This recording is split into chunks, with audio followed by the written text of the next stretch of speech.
नमस्कार विद्यार्थी मित्रांनो, डॉक्टर सुशील स्पॉटलाईट या आपल्या यूट्यूब चॅनलवर तुमचं सर्वांचं स्वागत आहे.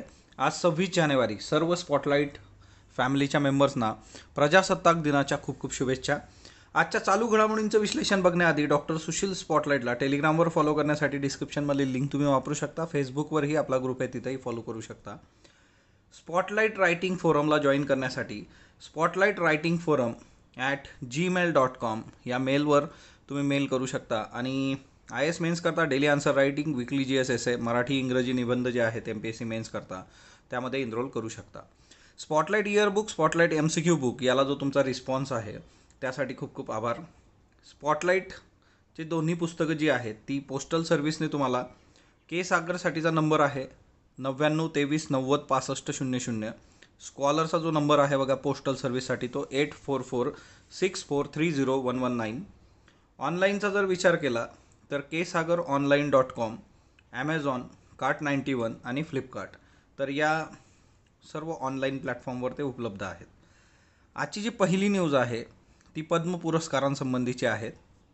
2021चे जे पद्म पुरस्कार आहेत ते पद्म पुरस्कार 25 जानेवारी रोजी म्हणजेच 26 जानेवारी 2021 प्रजासत्ताक दिनाच्या पूर्वसंध्येला केंद्र सरकारने पद्म पुरस्कार जाहीर केलेत. राष्ट्रपतींनी एकूण 119 पद्म पुरस्कार जाहीर केलेले आहेत. याच्यामध्ये पद्मविभूषण 7, पद्मभूषण 10 आणि पद्मश्री 102. दरवर्षी प्रजासत्ताक दिनाच्या पूर्वसंध्येला हे पुरस्कार जाहीर होतात. पद्म पुरस्कारार्थींच्या यादीमध्ये 29 महिला आहेत, 10 परदेशी नागरिक आणि 1 तृतीयपंथी व्यक्ती याचा तिच्यात समावेश आहे. मरणोत्तर पद्म पुरस्कारांचा विचार करता त्याच्यामध्ये 16 व्यक्तींना मरणोत्तर पद्म पुरस्कार देण्यात आलेला आहे. एक पुरस्कार जो आहे तो संयुक्तपणे देण्यात आलेला आहे. पद्मश्रीमध्ये मरणोत्तर महेशभाई नरेशभाई कनोदिया है ना, कला क्षेत्रातला गुजरातमधले आहेत बघा कनोदिया बंधू, तर त्यांना हा पुरस्कार देण्यात आलेला आहे. हा संयुक्तपणे देण्यात आलेला एकमेव पुरस्कार आहे. म्हणजे जरी 119 पुरस्कार इथं जाहीर झालेले असले तरी टोटल 120 व्यक्तींना हे पुरस्कार दिले गेलेले आहेत, कारण हा एक संयुक्त आहे. पद्मविभूषणचा विचार करता शिंजो ॲबे जे आहेत, सार्वजनिक व्यवहाराच्या अंतर्गत त्यांना, जपानचे जे माजी पंतप्रधान होते तर त्यांना पद्मविभूषण. SP बालसुब्रमण्यम मरणोत्तर है ना, सिंगर आहेत बघा, आपण त्यांच्याबद्दल जाणून घेतलेलं आहे, इयरबुकमध्ये त्यांचा समावेश आहे, तमिळनाडूचे. डॉक्टर बेल्ले मोनप्पा हेगडे यांना वैद्यकीय क्षेत्रासाठी, कर्नाटकमधून आहेत बघा. नारिंदर सिंह कपानी यांना मरणोत्तर देण्यात आलेला आहे पद्मविभूषण. विज्ञान अभियांत्रिकी क्षेत्र आहे, अमेरिकेचे. मौलाना वाहिउद्दीन खान अध्यात्म, दिल्लीचे आहेत, म्हणजे अध्यात्म क्षेत्रातून. BB लाल जे आहे ते पुरातत्व क्षेत्र, दिल्लीचे आहेत. आणि सुदर्शन साहू यांना कला क्षेत्रात पद्मविभूषण देण्यात आलेलं आहे, ओडिसाचे. टोटल पद्मविभूषण जे आहेत ते 7. याच्यातलं खूप जास्त जे आहेत विचारलं जाण्यासारखं ते हे 2 आहेत बघा वरचे, शिंजो ॲबे आणि SP बालसुब्रमण्यम. यांच्यावर प्रश्न विचारले जाण्याचे जास्त चान्सेस आहेत. त्याच्यानंतर पद्मभूषण पुरस्कार जे आहेत ते 10 लोकांना आहेत. आणि याच्यामध्ये कृष्णन नायर, शांताकुमारी चित्रा, ओके, तर यांची गाणी तुम्ही ऐकली असेल, ज्या सिंगर आहेत बघा चित्रा. तर कलाक्षेत्र केरळच्या आहेत. तरुण गोगोई मरणोत्तर, महत्त्वाचं व्यक्तिमत्व आहे बघा, आपण कव्हर केलेलं आहे ऑलरेडी. सार्वजनिक व्यवहारच्या अंतर्गत आसामचे आहेत. चंद्रशेखर कांब्रा साहित्य आणि शिक्षणमध्ये कर्नाटकचे आहेत. सुमित्रा महाजन जे आहेत है ना, माजी स्पीकर, सार्वजनिक व्यवहारमध्ये मध्य प्रदेशचे आहेत. नुपेंद्र मिश्रा यांना सनदी सेवेअंतर्गत देण्यात आलेला आहे, उत्तर प्रदेश. रामविलास पासवान जे मरणोत्तर देण्यात आलेला आहे, सार्वजनिक व्यवहार, बिहार. तुम्हाला एक गोष्ट जर लक्षात आली असेल की जी लोक राजकारणाशी संबंधित आहेत त्यांना सार्वजनिक व्यवहारच्या अंतर्गत दिलेले आहेत पुरस्कार. केशुभाई पटेल जे आहेत मरणोत्तर पुरस्कार, सार्वजनिक व्यवहार, गुजरात. कल्बे सादिक जे आहे यांना पण मरणोत्तर, अध्यात्म, उत्तर प्रदेश. रजनीकांत देविदास श्रॉफ हे उद्योग आणि व्यापारशी संबंधित आहेत, महाराष्ट्रातून. आणि तारलोचन सिंह सार्वजनिक व्यवहार, हरियाणा. महाराष्ट्राचा विचार करता महाराष्ट्रातून टोटल 6 व्यक्तींना पद्म पुरस्कार मिळालेला आहे. याच्यामध्ये पद्मभूषणमध्ये आत्ताच आपण बघितलेले रजनीकांत देविदास श्रॉफ आहेत, उद्योग व्यापाराशी संबंधित. पद्मश्रीमध्ये 5 नावं आहेत बघा.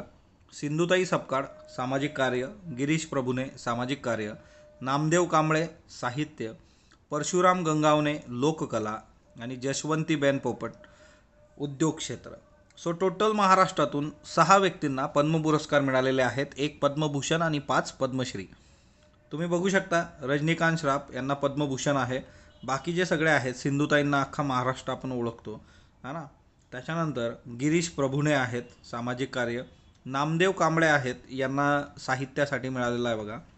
त्याच्यानंतर जसवंतीबेन जे आहेत तर व्यापार आणि ट्रेड याच्यामध्ये उद्योग, आणि गंगावणे लोककला.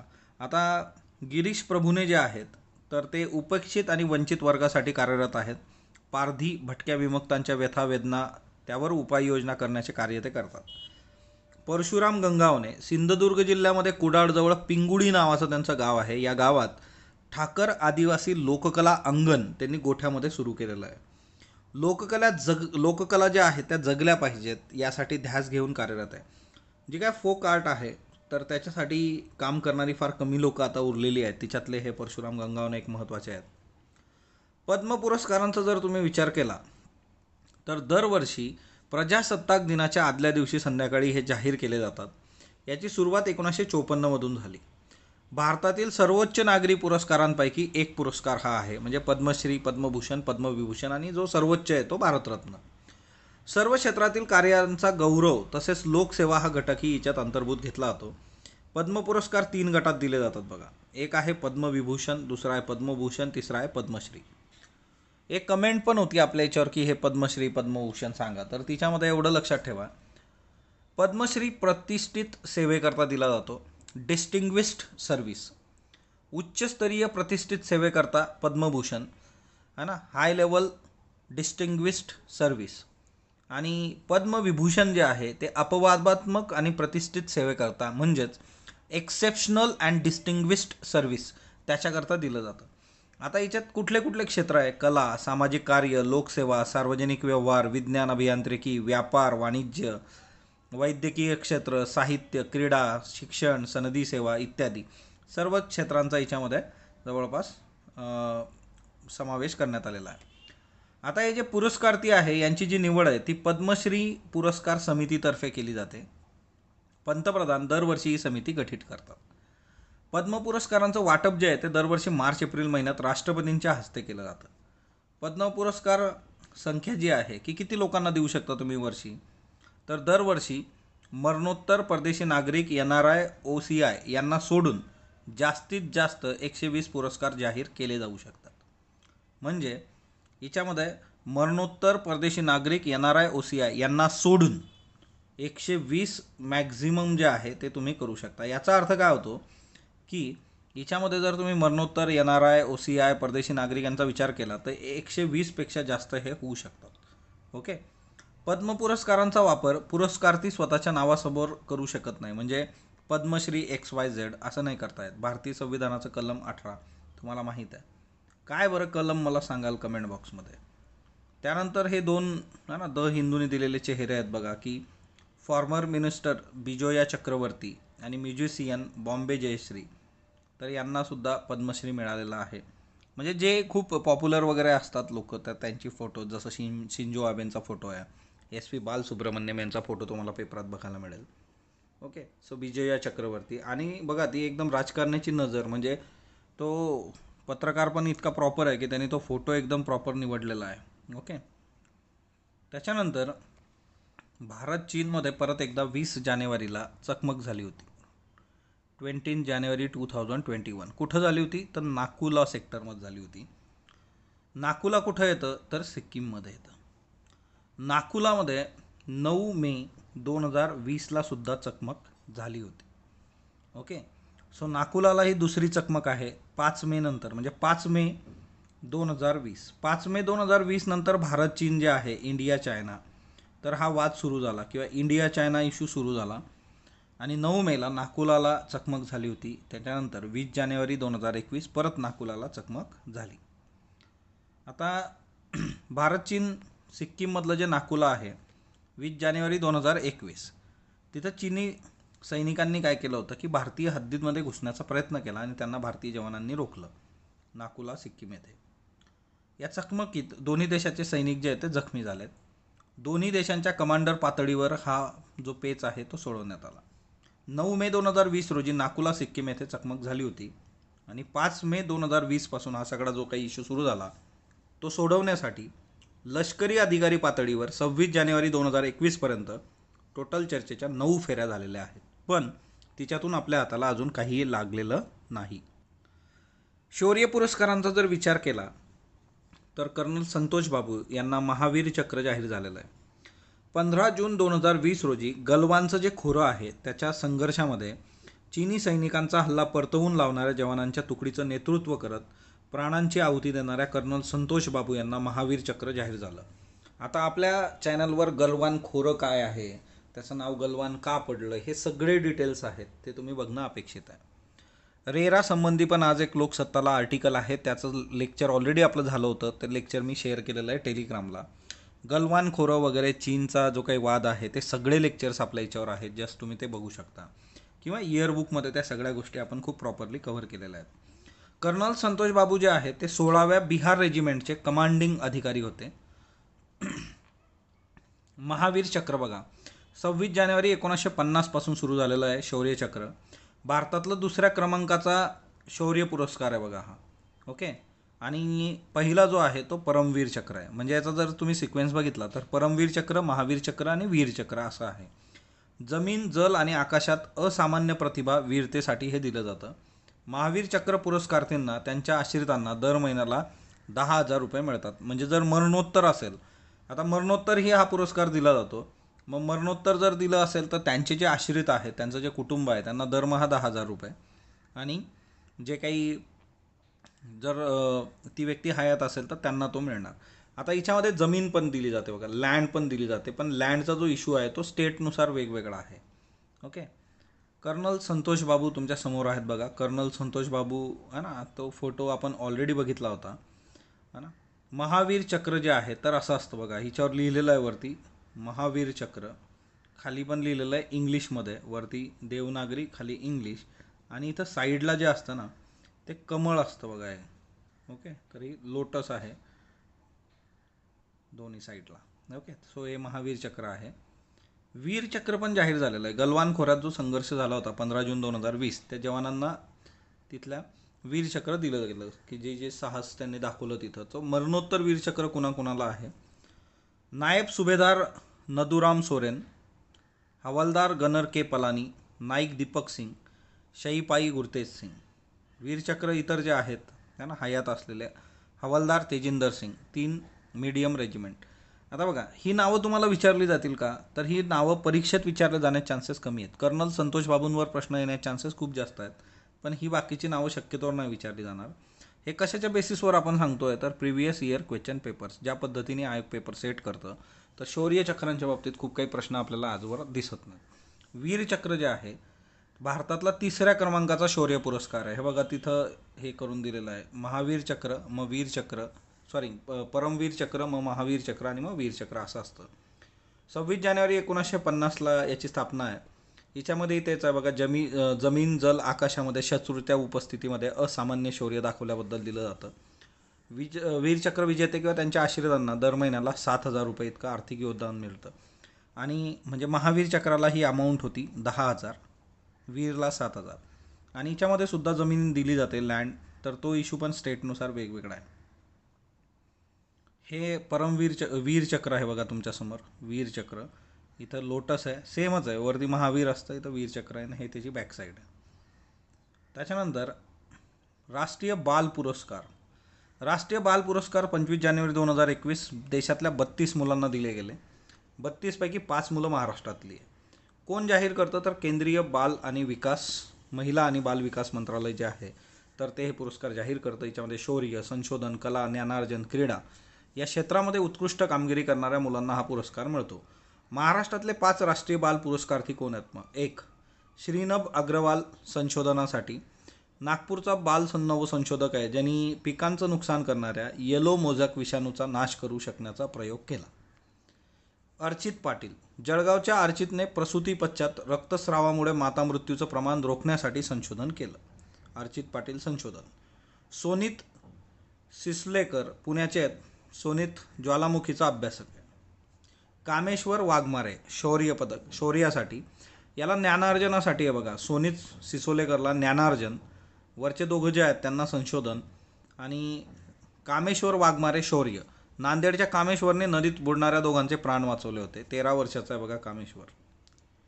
काम्या कार्तिकेन क्रीडा प्रकारामध्ये मुंबईची काम्या गिर्यारोहक आहे. माउंट स्टोक कांगरी वयाच्या 9व्या वर्षी सर करणारी जगातली सर्वात तरुण गिर्यारोहक. 20,000 फुटांपेक्षा अधिक उंचीचं शिखर सर करणारी ती जगातील सर्वात तरुण मुलगी आहे. सो काम्या कार्तिकेयन क्रीडा. सो हे 5 आहेत. या 5ही लोकांना, मुलांना राष्ट्रीय बाल पुरस्कार मिळालेला आहे. श्रीनभ अग्रवाल महाराष्ट्रातून, टोटल 32 आहेत बघा भारतातून. श्रीनभ अग्रवाल, अर्चित पाटील, सोनित सिसोलेकर, कामेश्वर वाघमारे, काम्या कार्तिकेयन. राष्ट्रपती पोलीस पदक 2021. प्रजासत्ताक दिनानिमित्त राष्ट्रपती पोलीस पदकांची 25 जानेवारी 2021 रोजी घोषणा झाली. केंद्रीय गृह मंत्रालयातर्फे 2021 करता 946 पोलीस पदकं जाहीर झालेली आहे. याच्यात महाराष्ट्रातल्या 57 पोलिसांना हा पुरस्कार जाहीर झाला. राष्ट्रपती पोलीस पदकाचा विचार करता मोहनलाल CRPFचे आहेत. 2019मध्ये जो पुलवामाचा हल्ला झाला होता, तिथं स्फोटकं भरलेली मोटार जी होती तिचा पाठलाग करून तिच्यावर गोळीबार त्यांनी केला होता. बनुआ ओराव, सहाय्यक पोलीस उपनिरीक्षक, झारखंड. या दोघांना राष्ट्रपती पोलीस पदक मिळालेलं आहे. राष्ट्रपती पोलीस पदक जे आहे हे पोलीस शौर्य पदकातलं सर्वोच्च पदक मानलं जातं. सो या 2 लोकांना हे मिळालेलं आहे. महाराष्ट्राच्या बाबतीत तेवढं लक्षात ठेवा की जी काही राष्ट्रपती पोलीस पदके आहेत वेगवेगळी, तर महाराष्ट्रातल्या 57 पोलिसांना ते मिळालेले आहेत. ऑब्वियसली महाराष्ट्रासाठी ही प्राऊड फिलिंग गोष्ट आहे आपल्या सर्वांसाठी. गेल्या 2 वर्षापूर्वी आपल्या स्पॉटलाईट फॅमिलीचाच एक मेंबर होता, त्याच्या वडिलांना मिळालं होतं. आणि या गोष्टी खूपच मॅटर करतात बघा अशा, की आपल्या जवळच्या व्यक्तीला कुणाला तरी ते मिळणं. सुनील कुमार, वय वर्ष 64, निधन झालेलं आहे. दिल्ली विद्यापीठात इतिहासाचे विभाग प्रमुख होते. पुस्तकं यांची दिल्ली सल्तनत आणि the present in Delhi's past. Okay. आता महाराष्ट्रातले बघा, डॉक्टर रवींद्र शिसवे, गजानन पवार, मेघश्याम डांगे, देवेंद्र पोटफोडे, राजाराम केदारी, ना त्यांना पदकं मिळालेली आहे बघा. लॉकडाऊनमध्ये भारतामध्ये गरिबी वाढली असा अहवाल ऑक्सॅमनी प्रकाशित केलेला आहे. The equality virus, inequality virus है ना, त्या अहवालाचं नाव आहे द इनइक्वॅलिटी व्हायरस, म्हणजे असमानता विषाणू. आणि ऑक्समनचा अहवाल काय सांगतो की भारतामध्ये गरिबी वाढलेली आहे. श्रीमंत लोक बऱ्यापैकी श्रीमंत झाली. असंघटित क्षेत्र असेल किंवा शिक्षण असेल, आरोग्य असेल, तर आणि महिला असतील, यांच्यावर निगेटिव्ह इम्पॅक्ट झालेला आहे. रोजगारामध्ये तुम्ही बघू शकता की असंघटित क्षेत्रात 75% लोकांना याचा फटका बसला. 12,20,00,000 लोकांच्या रोजगारावर गदा आली. शिक्षण जे आहे त्याच्यात 20% गरिबांपैकी 3% कुटुंबांमध्ये संगणक, 9% घरात इंटरनेटची सोय आहे फक्त. म्हणजे एकंदरीतच हिच्यामध्ये यांनी क्लिअर केलेलं आहे की खूप काही चांगली परिस्थिती नाही आहे आणि लॉकडाऊनमध्ये भारतात गरिबी बऱ्यापैकी वाढली. आता याच अहवालाचं हिंदूचं वर्जन काय सांगतं आपल्याला, की जे श्रीमंत लोक होतं, percentage change in top 1000 billionaires, जे बिलियनियर आहेत त्यांची फेब्रुवारीमध्ये संपत्ती होती 100%. म्हणजे जर तुम्ही फेब्रुवारी 2020चा विचार केला तर ती मार्च 2020मध्ये झाली 70.3%, कमी झाली लॉकडाऊन आणि त्या सगळ्या गोष्टी. नोव्हेंबरमध्ये परत 99.9% झाली. सो ते परत रिगेन करायला जवळपास त्यांना 9 महिन्याचा कालावधी एक आहे. ओके. त्याच्यानंतर भारतामध्ये मुकेश अंबानी जे आहेत ते रिचेस्ट भारतातले, तर त्यांची जी काही संपत्ती आहे ती डबल झाली मार्च ते ऑक्टोबर दरम्यान. ओके. आणि जगात 21व्या रिचेस्ट पर्सनवरून त्यांनी 6व्या रिचेस्ट पर्सनवर जंप घेतली है ना, कारण सगळ्या लॉकडाऊनमध्ये काय जिओ सोडून आपण काय करतच नव्हतो. बांगलादेश युद्धामध्ये जे ऑस्टिन होतं, ओके, ऑस्टिन शिअर लाईन ही ऐतिहासिक मोटार जी आहे ती संचलनात दिसणार आहे बघा 26 जानेवारीच्या. हे 26 जानेवारीचं आजचं प्रजासत्ताक दिनाचं संचलन जे असेल त्याचे जे काही महत्त्वाचे आस्पेक्ट असतील ते आपण उद्या कव्हर करू. लॉकडाऊनच्या विरोधात नेदरलँडमध्ये निदर्शन. आता नवीन व्हायरस जो आला, नवीन स्टेन जो आला, तर तिच्यामुळे कडक लॉकडाऊन नेदरलँडमध्ये लावलं होतं. पण आता लोकांची मानसिकता नाही आहे आणि लोक त्याच्या अगेन्स्ट लॉकडाऊन नको म्हणून रस्त्यावर उतरले नेदरलँडमध्ये. स्टॉप दी लॉकडाऊन, हा ना, ते हातात बोर्डच आहे बघा. रशियातल्या निर्बंधांबद्दल युरोपमध्ये चर्चा. आता काय झालेलं आहे की रशियामध्ये सगळा जो इश्यू चालू आहे ॲलेक्सी नवाल्नी यांच्याबद्दलचा, की त्यांना जेलमध्ये टाकलेलं आहेत. मग त्यांचे जे समर्थक निदर्शनं करतायत रशियाच्या गव्हर्नमेंट अगेन्स्ट किंवा पुतीन अगेन्स्ट, तर त्यांना पण जेलमध्ये टाकलेलं आहे. आणि आपण बघितलं होतं की लॅटेव्हिया, इस्टोनिया, बाल्टिक समूहातले जे देश होते, है ना, सांगा बरं कुठले कुठले देश आहेत बरं? 3 बाल्टिक देश. आणि मला एक तुम्ही सांगणार आहात, बाल्टिक बबल म्हणजे काय असतं? ओके, बाल्टिक बबल नावाची गोष्ट 2020मध्ये चर्चेत होती. काय प्रकरण आहे बरं बाल्टिक बबल? ओके, तर युरोप आता याच्यावर चर्चा करणार आहे. बघूयात निर्बंध वगैरे लादले जातात का. बिहार पोलीस जे आहे त्यांनी एक सर्क्युलर टाकलेला आहे की सोशल मीडियावर जर तुम्ही गव्हर्नमेंटचे अधिकारी यांच्याबद्दल जर तुम्ही कुठली ऑफेन्सिव्ह पोस्ट टाकत असाल तर तुमच्यावर कारवाई होऊ शकते. आता हिच्यावरून हे एक दिसतं की जो टॉलरन्स आहे तो टॉलरन्स कुठंतरी कमी झाल्यासारखा आपल्याला दिसतो आहे. मग सरकारने ते ऐकून घेणं समोरच्याचं म्हणणं, आणि बऱ्याचदा टीका टिप्पणी होते तुम्ही सत्तेत असताना, तर त्या गोष्टींबद्दल तुमच्याकडे टॉलरन्स असणं फार गरजेचं आहे. तर हा मुद्दा इथं महत्त्वाचा आहे. सो बिहार पोलीसचं सर्क्युलर आहे हे, आणि याची बरीच चर्चा आहे सध्या. आता याच्यात पण काय होतं की याच्यासाठी कुठलं स्पेसिफिक पिनल प्रोव्हिजन नाही आहे, पण सेक्शन 66A जो होता IT ॲक्टचा, त्याच्या अंडर ह्या गोष्टी येत होत्या. परंतु 2015मध्ये सुप्रीम कोर्टाने स्ट्रक डाऊन केलं होतं, काढून टाकलं, रद्दबादल ठरवलं होतं. मग तोही एक इश्यू आहे. मग कशा पद्धतीने हे डील करणार? पण इथं सगळ्यात महत्त्वाची गोष्ट जी आहे की सरळ गव्हर्नमेंटकडून आर्टिकल 19 जे आहे तर त्याचं दमन होतं आहे, असा सगळा हा मुद्दा आहे. भारतीय संविधान, फंडामेंटल राईट. ओके, सो बघूया त्या काळात कशा गोष्टी होतात. कालचे प्रश्न बघा. इंडोनेशियाचे अध्यक्ष सुकार्नो हे भारताच्या पहिल्या प्रजासत्ताक दिनाचे प्रमुख पाहुणे होते. बरोबर. इंडोनेशियाने दिल्लीतील दूतावासात बिजू पटनाईक यांचे नाव एका खोलीत दिलेले आहे. दोन्ही बरोबर आहेत. डेझर्ट नाईट 2021 बाबत बिनचूक विधान ओळखा. भारत फ्रान्स दरम्यानचा पहिला लष्करी सराव आहे. भारत व फ्रान्स दरम्यानचा पहिला हवाई लष्करी सराव आहे. तर हे बरोबर आहे बघा. पहिला लष्करी सराव नाही आहे, त्याच्या बरेचसे लष्करी सराव ऑलरेडी आहे फ्रान्स बरोबर. सो फक्त ब योग्य. 25 जानेवारी हा दिवस राष्ट्रीय मतदार दिवस म्हणून साजरा होतो. बरोबर. 2021चा राष्ट्रीय मतदार दिवस 10वाने 11वा आहे. सो हे चुकीचं आहे, फक्त अयोग्य. पुणे येथील येरवाडा कारागृहात जेल पर्यटन सुरू करण्यात येणार आहे. बरोबर. 26 जानेवारी 2021 पासून सामान्य नागरिक येरवाडा कारागृहातील जेल पर्यटनाअंतर्गत कारागृहातील व्यवस्था प्रत्यक्ष भेट देऊन जाणून घेऊ शकतील. हेही बरोबर आहे. दोन्ही योग्य आहे. केंद्र सरकारद्वारे सुभाषचंद्र बोस यांची जयंती जी आहे ती पराक्रम दिवस म्हणून साजरी करण्यात आली किंवा जाहीर झालेली आहे. तृणमूल काँग्रेस पक्षाने सुभाषचंद्र बोस यांची जयंती देशनायक दिवस म्हणून जाहीर केली. दोन्ही स्टेटमेंट योग्य आहे. 94व्या मराठी साहित्य संमेलनाबाबत बिनचूक विधान निवडा. अध्यक्ष डॉक्टर जयंत नारळीकर आहेत. पुणे येथे संमेलन होणार आहे. संमेलनाच्या अध्यक्षस्थानी प्रथमच खगोलशास्त्रज्ञ व विज्ञान कथालेखक आहेत. फक्त अ, फक्त क, क, फक्त ब, है ना. सॉरी, याच्यामधला जो एक ऑप्शन आहे तो अ आणि क असा आहे. अ आणि क, फक्त क, क आणि फक्त ब. खालीलपैकी जयंत नारळीकरांची लिहिलेली पुस्तकं कोणती? प्रेषित, अभयारण्य, खेकडा, यक्षाची देणगी, द कॉमेट. अबकड, अबडई, अबकई, कडई. भारतात इम्पिरियल बँकेची स्थापना कधी झाली? 1921, 1840, 1843, 1900. डोनाल्ड ट्रम्प यांचा कोरोना बरा करणारं REGN-CoV-2 हे औषध वापरण्याचा निर्णय जानेवारी 2021मध्ये कोणत्या देशाने घेतला?